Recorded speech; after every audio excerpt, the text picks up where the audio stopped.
خواتي وخواتاتي والسلام مرحبا بكم يا جماعة الخير ومسا الخير عليكم مازال فلاون والسلام عليكم. J'espère que vous allez bien.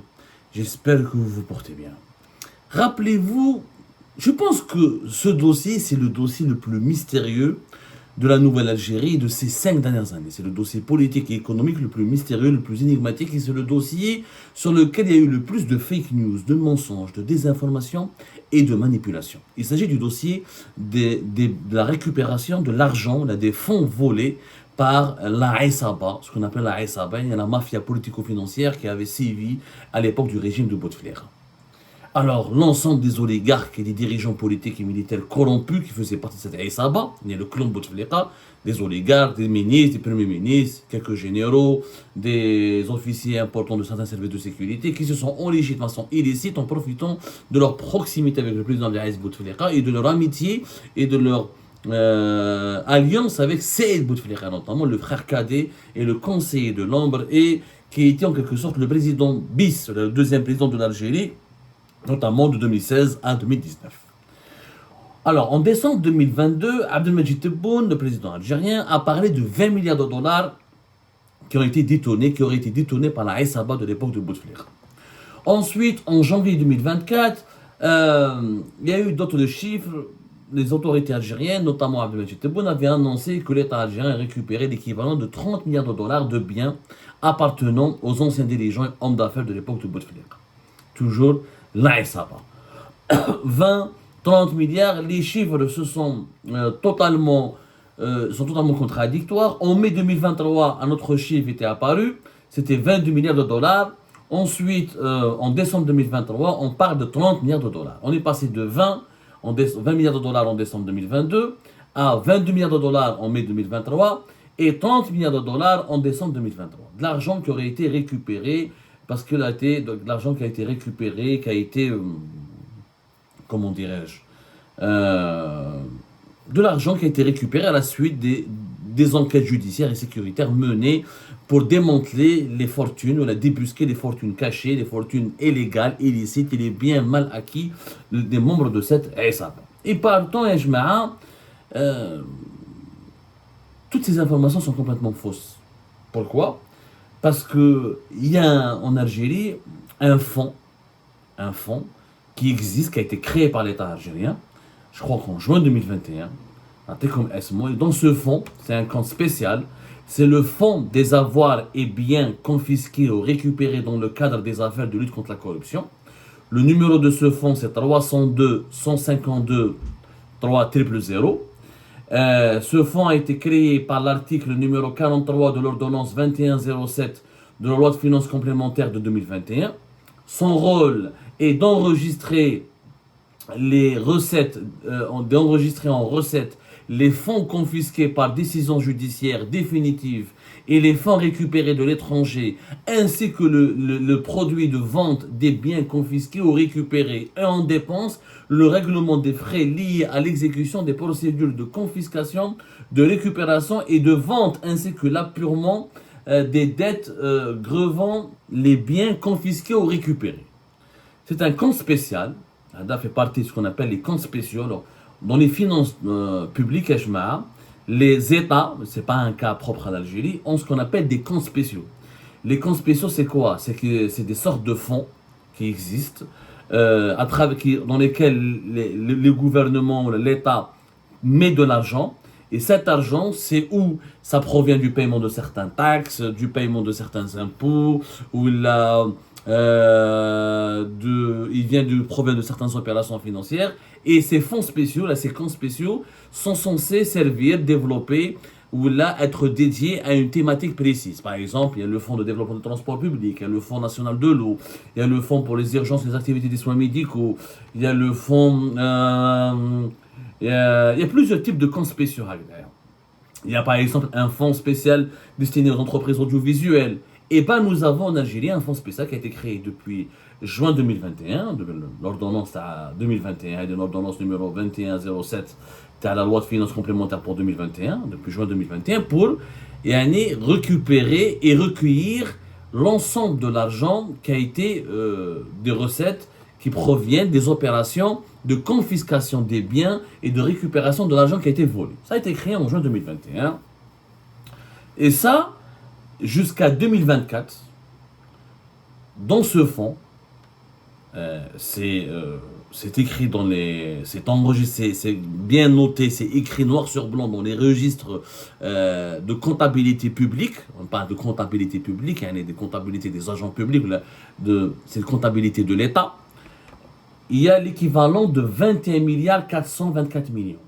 21 milliards 424 millions, c'est l'équivalent de 150 millions d'euros. L'équivalent de 159 millions d'euros, presque 159 millions de dollars. 21 milliards 424. C'est tout ce que l'État algérien a récupéré réellement et concrètement à la suite de ces procès, de ces opérations judiciaires ou de ces opérations de gel, de saisie, que ce soit de l'argent qui provient de l'étranger ou de l'argent qui provient du territoire national, qui était caché dans le territoire national. Les 150 millions d'euros, c'est quoi?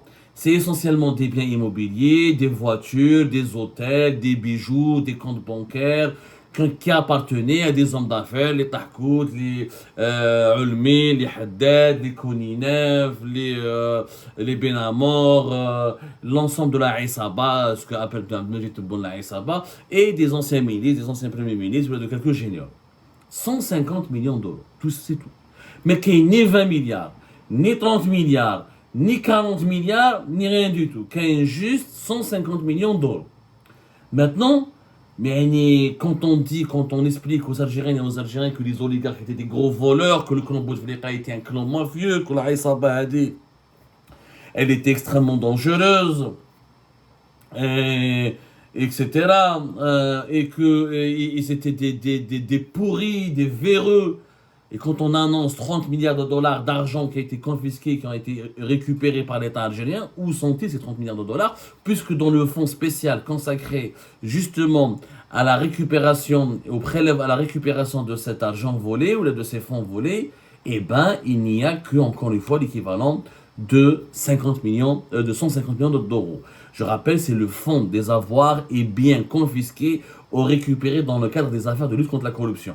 Le fonds HADA, c'est le numéro 302 152 3x0 pour reprendre la nomenclature dans les lois de finances et dans les comptabilités des agents publics.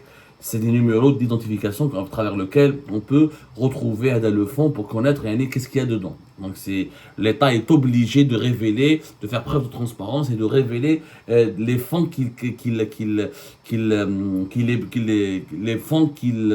l'argent, les montants d'argent qu'il place, le montant des sommes d'argent qu'il place dans ces fonds spéciaux. Donc, mais qu'est-ce 30 milliards d'euros? Il n'y a jamais eu 30 milliards de dollars d'argent récupéré. Il n'y a jamais eu de 20 milliards d'argent qui ont été récupérés. Pourquoi? Maintenant, on n'a jamais expliqué aux Algériens pourquoi. Pour une raison qui est simple, c'est que cet argent dont on parle, l'argent, le fameux argent de dirhams qui ont été volés, au soi-disant, on a estimé. Alors, au départ, lorsque les grosses affaires de corruption, lorsque les gros procès sur les affaires de corruption, les premières évaluations ont commencé, on parlait d'un montant global de presque 4 milliards de dollars de biens immobiliers, de comptes bancaires, etc., et de privilèges financiers, et de voitures, et de biens personnels qui appartenaient à la Isaba. Et encore une fois, on n'a jamais récupéré 4 milliards de dollars et on s'est contenté de 150. Pour une raison qui est simple, ce qui a été saisi par l'État algérien, ce sont la majorité des biens immobiliers et des actifs d'entreprise. Les oligarques, c'était des hommes d'affaires. Les hommes d'affaires, quand on dit que quelqu'un, les Algériens et les Algériens n'ont pas de culture économique, et malheureusement les dirigeants algériens, c'est des ignorants sur le plan économique, donc ils ont été manipulés malheureusement par des pseudo-économistes, ce que moi j'appelle les économistes à les plateaux, les économistes de dimanche. Ils n'ont jamais fait d'études très poussées, ou là c'est des diplômés de l'université algérienne, là, ils vont les télévisions, ils prétendent être des experts, ils donnent des chiffres, ils se font passer pour des experts, et ils donnent des évaluations sans faire aucun travail de recherche pédagogique, scientifique et rigoureux. Ils avaient de l'argent, mais il n'était pas dans leur poche. C'était des actifs de leur entreprise. La majorité de la fortune, Ali Haddad, il pesait plus de 1 milliard de dollars, sa fortune. Il était, il possédait une fortune de plus que 1 milliard de dollars à un moment donné. Ali Haddad, il jusqu'à 1 milliard et demi de dollars. Mais le 1 milliard et demi de dollars, c'est la valeur des actifs qu'il possède. C'est quoi les actifs? C'est les entreprises. C'est les actions qu'il a dans ces entreprises. Et ces entreprises, ils ont du matériel, ils ont des engins, ils ont des bureaux, ils ont des terrains, ils ont des chantiers, ils ont des matériaux, ils ont un parc roulant. Les actifs dans les entreprises. Les actifs, c'est ça. Les actifs de l'entreprise, c'est tout ce qui fait partie, tout ce qui permet à une entreprise d'avoir une activité économique, de travailler. Des fonds de roulement, du matériel, des équipements, des biens, des terrains. C'est ce qui permet de valoriser une entreprise. Sauf que cet argent, Ali Haddad le possédait, mais théoriquement, parce qu'il était l'actionnaire majoritaire de son groupe, le groupe ETRHB qui avait plusieurs filiales. Mais ça ne veut pas dire qu'avec 1,5 milliard de dollars, qu'il y a tout l'argent qu'il possédait, 80% c'était des actifs de son entreprise. Et c'est tous les hommes d'affaires du monde entier qui sont comme ça. Qu'est-ce qu'on Steve Jobs ou là, Elon Musk ont des fortunes de plus de 100 milliards de dollars. Et ça ne veut pas dire qu'ils ont 100 milliards de dollars dans leur compte bancaire. Non, c'est la valeur de leur business. C'est la valeur de leurs actifs. C'est la valeur de leurs actions et leur part dans les entreprises qu'ils possèdent. Leurs entreprises gagnent beaucoup d'argent. Elles font 10 milliards de dollars de chiffre d'affaires par an. Elles ont les actifs dans ces entreprises. La valorisation de leurs actifs donne une évaluation de leur fortune. C'est ce qu'on n'arrive pas à expliquer aux Algériens. Une fortune ne signifie pas un portefeuille. Une fortune ne signifie pas un compte bancaire. Une fortune ne signifie pas un shkara, un sac d'argent. Une fortune, c'est l'accumulation de capitaux et d'actifs. Surtout l'accumulation d'actifs. Ali Haddad, Tahkoud, Ulmi, Ibn Hamadi, Rabrab, ils ont tous de l'argent. Mais essentiellement dans leur entreprise. Il y a une différence entre l'argent de l'entreprise et ton argent personnel. L'argent de leur entreprise, il est considéré comme une fortune pour eux parce qu'ils sont l'actionnaire majoritaire. Mais ils ne peuvent pas faire de leur argent ce qu'ils veulent. Leur argent personnel, c'est de l'épargne personnelle. Ils avaient des comptes. Leur argent personnel, c'est quelques millions de dollars, pas plus. C'est pour ça que quand l'État, quand il a voulu casser Ali Haddad et casser les oligarques, il a cassé les personnes, mais il a cassé les entreprises. Pourquoi l'État n'a récupéré que 150 millions d'euros? Parce que le groupe ETRHB, le groupe Tahkout, le groupe Koninev, le groupe Sovac, l'ensemble des hommes d'affaires, les entreprises et les groupes économiques privés, t'as les oligarques de l'époque de Bouteflika, t'as le clan d'Al-Aïsaba de Bouteflika, ils ont été cassés. Quand les entreprises, les marchés, te bloquent les crédits bancaires, tu lui interdis, tu lui gèles les comptes bancaires, tu l'interdis d'accès au marché. Sous administration judiciaire, tu disais à l'administrateur, pratiquement sous surveillance. Les actifs perdent de leur valeur.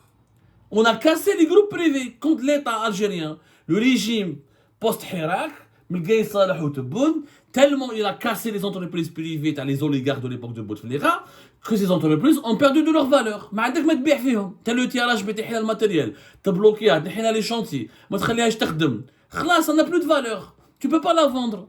Une entreprise, elle a de la valeur si elle continue de travailler, si elle continue de générer de l'argent, tu peux la nationaliser, comme tu peux la vendre à un repreneur étranger et tu récupères cet argent. C'est pas ce qu'a fait l'État algérien. L'État algérien, qu'est-ce qu'il a fait avec les oligarques? Il s'est attaqué à leur personne. Mais il a mélangé la personne morale avec la personne physique. Comme il a pensé qu'Ali Haddad avait une portion de 1,5 milliard de dollars, Haddad, il a un puits, un dobine, il fait les dollars ou les devises. C'est pas du tout comme ça que ça se passe. La fortune de ces gens-là, c'est leurs entreprises. Si l'État algérien voulait récupérer cet argent, il fallait qu'ils prennent soin de leur entreprise au lieu de les faire couler. Au lieu de faire couler le THB, le groupe Koninev, le groupe Tahkout, le groupe Sovac, et l'ensemble des entreprises et les filiales de ces groupes-là et leurs investissements privés, il fallait les préserver, les valoriser, les mettre en vente auprès des investisseurs étrangers, les nationaliser comme ils ont fait quelques nationalisations. qui met avec les Kouninef, par exemple, l'usine de Djidjel, le complexe industriel pour la fabrication de l'huile de table, a été nationalisé avec le groupe Madar. L'huile de table qui a été fabriquée à Alger par, comment ça s'appelle, Safia, qui était dans le groupe Kouninef, a été nationalisée aussi. Mais ils ne l'ont pas fait systématiquement avec tous les autres. Et quand tu nationalises une entreprise, c'est pas bon signe en économie. En économie, quand une entreprise est nationalisée, c'est pas très valorisant. Ça veut dire qu'elle n'est pas indépendante, ça veut dire qu'elle appartient à l'État, et l'État, il est très regardant. Donc les investissements ne seront pas beaucoup valorisés. Elle perd de son prestige, elle perd de son intérêt pour les investisseurs étrangers. Parce que les investisseurs étrangers, des entreprises étatiques dans des pays comme l'Algérie. Or, il fallait préserver ces entreprises, leur laisser encore les marchés, les mettre en vente à des partenaires étrangers. C'est comme ça qu'on aurait pu récupérer 4 ou 5 milliards de dollars. Mais comme ça, malheureusement, ce qui s'est passé, par exemple, les Haddad, qu'est-ce qu'ils ont fait? 57 lots de terrain. Ils ont trouvé 452 crédits bancaires avec un coût de l'équivalent de 706 millions d'euros. Il avait 275 projets qui ont rapporté au groupe pendant 10 ans 6 milliards et demi d'euros. Mais réellement, c'est des projets qui ont été réalisés. Les projets que le groupe ETRHB les a réalisés sont restés dans les caisses du groupe ETRHB. Il a volé une partie, il a surfacturé, il n'a pas payé beaucoup d'impôts. Mais l'essentiel, tous les 6 milliards et demi d'euros, Haddad ne les a pas pris pour lui. C'est resté dans les caisses, il a réinvesti, il a développé le TRHB.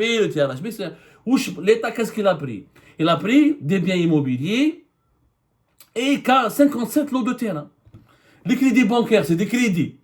Wesh, tu peux pas les récupérer, parce que c'est des crédits, il était censé les rembourser. Et comme on a cassé le groupe TRHB, ces crédits n'ont pas été remboursés.